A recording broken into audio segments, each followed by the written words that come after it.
Le BCM version ch'ti, ça existe. Alors qu'un débat au niveau de la Ligue nationale de basket fait rage quant à privilégier les joueurs locaux et augmenter de 4 à 5 joueurs le nombre de Français dans chaque club, le BCM Gravelines Dunkerque a mis en place depuis le début de saison une action plus qu'étonnante et jusque-là méconnue du grand public. Jean-Claude Raden, l'intendant mythique gravelinois, propose chaque semaine aux joueurs maritimes des cours de ch'ti, le dialecte local. L'occasion pour les Américains et les Français non nordistes de mieux s'imprégner de la vie locale. Couteau, un petit fort. Oui. Couteau. Couteau. Un grand fort, de l'autre côté, couteau.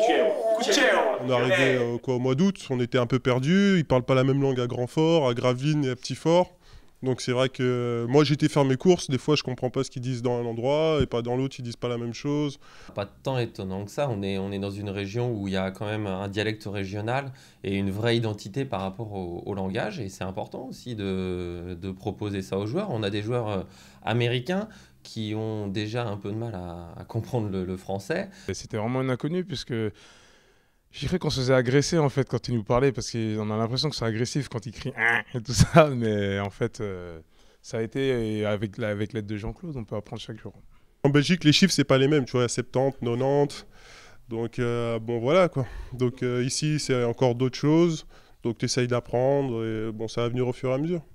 Avec une heure de ch'ti les mardis et jeudis, Cyrillac Pomeda, Dan McClintock et Yannick Boccolo, les trois plus assidus au cours apprennent chaque jour de nouveaux mots dans une ambiance plus que détendue. Ouais, on a besoin d'apprendre parce que c'est comme une nouvelle langue pour nous, donc on est comme si on était dans un autre pays. C'est fils. Ah, moi je crois que c'est des fieux. En fait la traduction c'est ça va fils.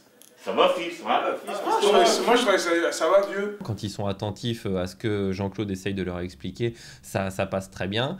Et ils ont vite compris aussi l'intérêt pour eux d'apprendre ça. Ils se débrouillent maintenant un petit peu tout seuls.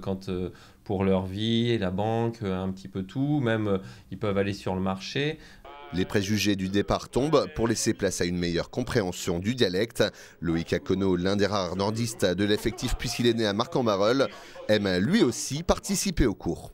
Prends des petits cours. Moi j'aime bien assister aux cours, c'est marrant, ils comprennent pas tout. Moi je leur dis, j'étais déjà là, alors le ch'ti, ça m'est pas inconnu, hein. Un fût, je connais bien un fût. Je connais bien pour Loïc Akono.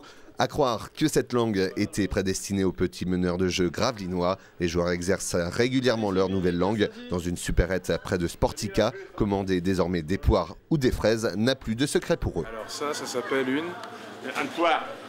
Faut mettre l'accent, en fait faut mettre la conviction dedans. Une poire. J'ai besoin d'une fraise. Et après le cours, la pratique, je vais essayer de mettre en œuvre tout ce que Jean-Claude m'a appris. Alors, joue droit, une part de fraîche et une poire, s'il vous plaît. Nous connaissions les cours d'anglais dans les classes pour les actions citoyennes. Désormais, nous connaissons l'action citoyenne de Jean-Claude Raden, les cours de ch'ti. Christian Monchot, le coach maritime, réfléchirait d'ailleurs à annoncer, pourquoi pas, en match ses tactiques en ch'ti, histoire de perturber les adversaires. On connaît désormais la ch'ti team.